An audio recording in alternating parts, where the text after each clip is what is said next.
We're counting down to the NFL draft.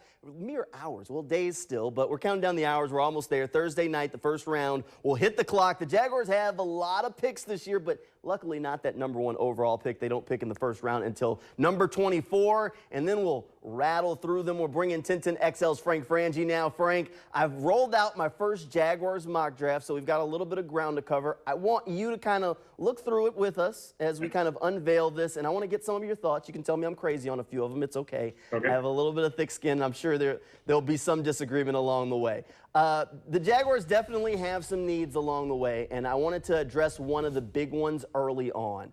I know they talk about culture a lot, Frank, and a guy that I think would fit perfectly into the culture that the Jaguars are building, especially on that defense, Brian Branch. Smart player, can play the slot nickel role for them. I mean, when you're coached by Nick Saban and play as many snaps as he does, you know he knows football.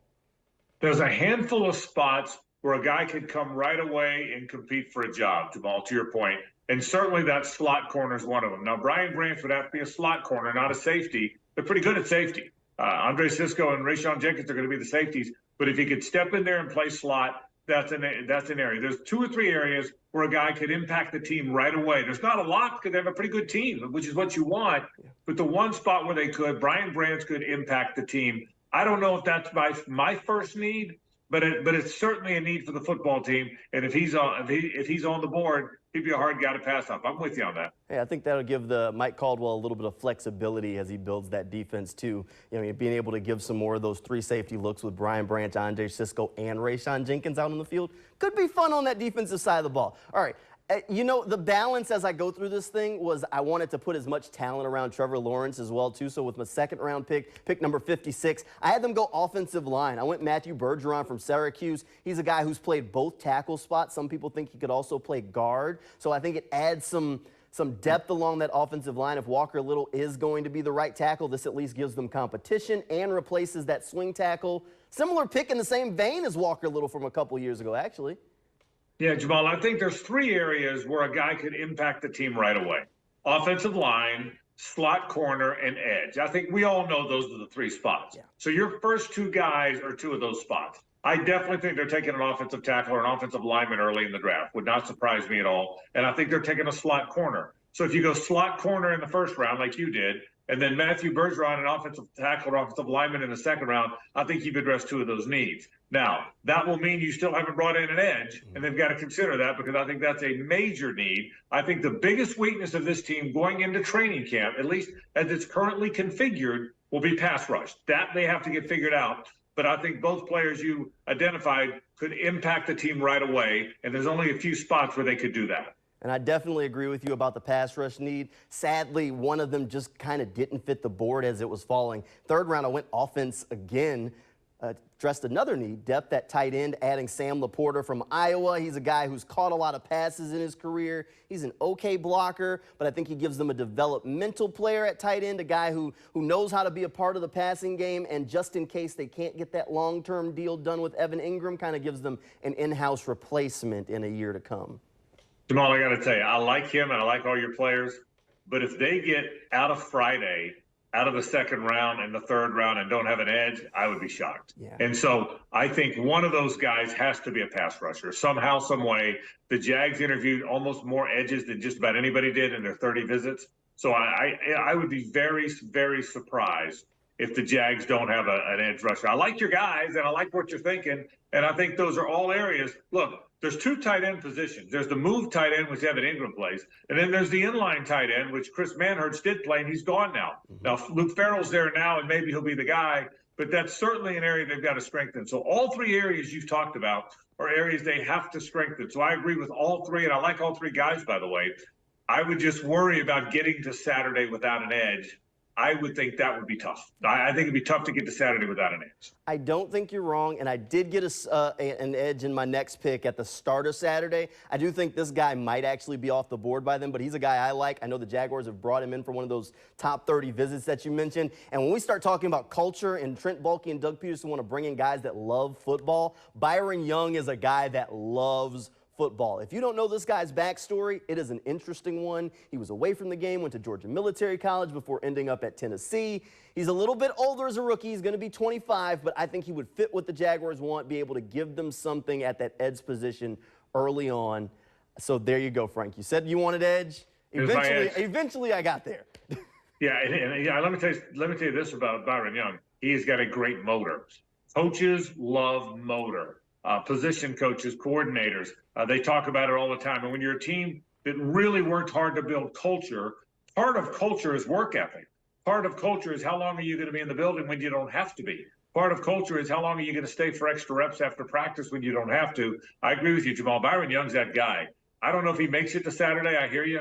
But he'd be a guy that is really an important position. So, hey, I like what you've done so far. Here's what I need you to do. If you can guarantee me that Byron Young's there Saturday, then I'm good. Then I'm good so far. I like what you're doing. Yeah, hey, look, if he's on the board, I think at 121, he's definitely a bargain. He's a steal, and that's kind of where my head was shifting.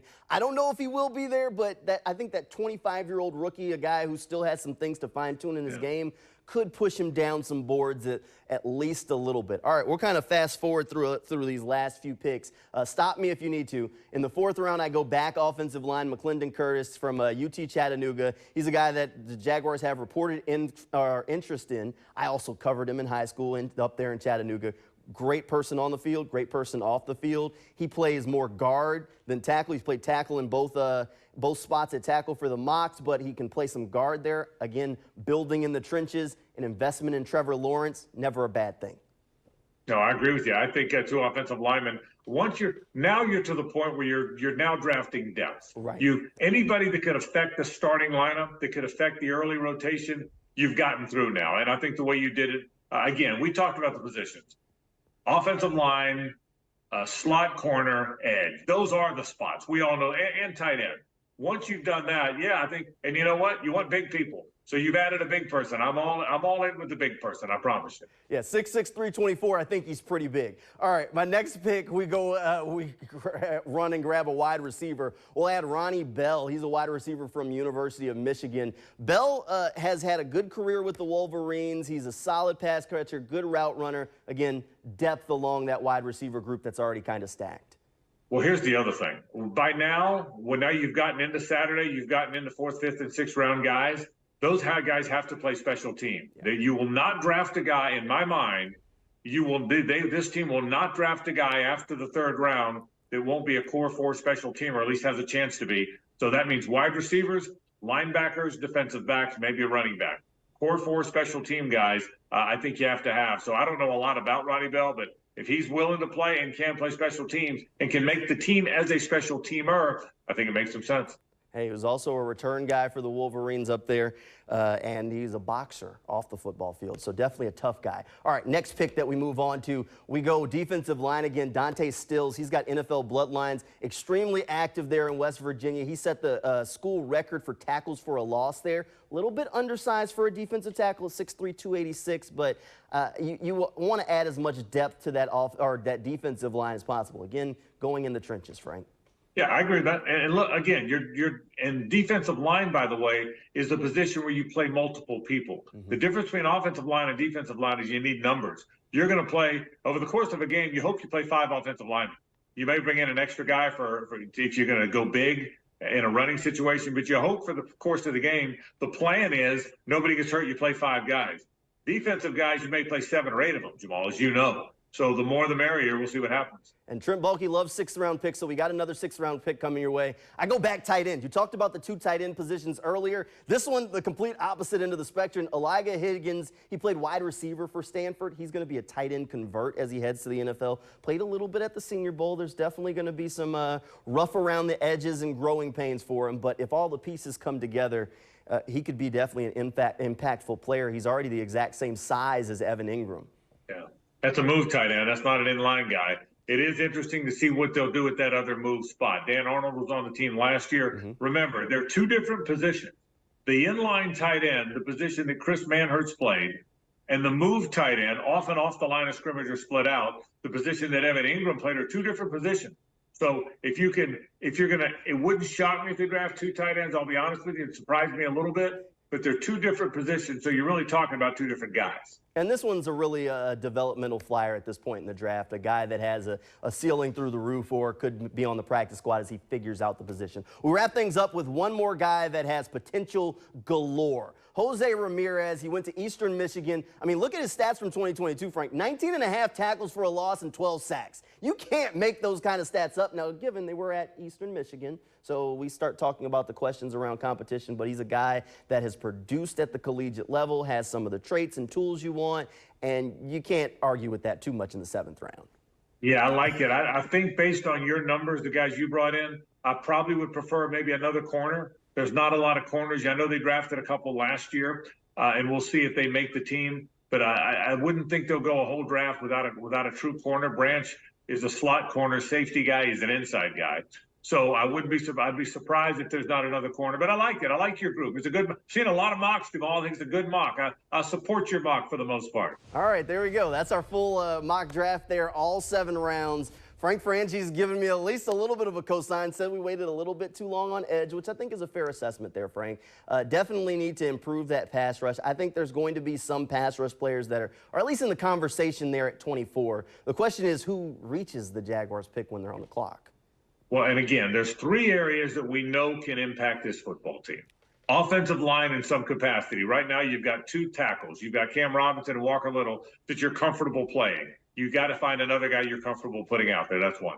Number 2, you got to improve the pass rush. We've talked about it. Doug Peterson said it at the owners' meetings. He said it at the combine. Anytime he said it in our media the other day. Doug Peterson knows the pass rush has to get better, so that's going to impact the team. And who's the slot corner? Trey Herndon's a good football player. They've extended him. They brought him back. But let's be honest, that's an area where they would like to upgrade and get a little faster. So the 3 areas where you can really impact the team are offensive line, edge, and slot corner, and you addressed all of them. So let's get all those guys. I'm all for it. All right, Frank, I want to get one more question before I let you go. A little bit earlier in the show, we talked about Osiris Torrance, Brian Branch, and Nolan Smith. From our conversation, I think if you were picking between those 3 guys, I know where you would be leaning, but which one would you pick? Nolan Smith. If I could have any of the 3 guys, I would take Nolan Smith. But I will tell you, if you give me Nolan Smith or Osiris Torrance, I think is a really good player. I think he would come here and be the left tackle from day one and having Sheriff at left guard at day one and having Sheriff at one guard and Torrance at the other guard, surrounding Will Fortner. I would love that. I think that would be fantastic. But I think they need pass rush, Jamal. And I think Nolan Smith is a special player. He's also a special kid. He's smart. He's charismatic.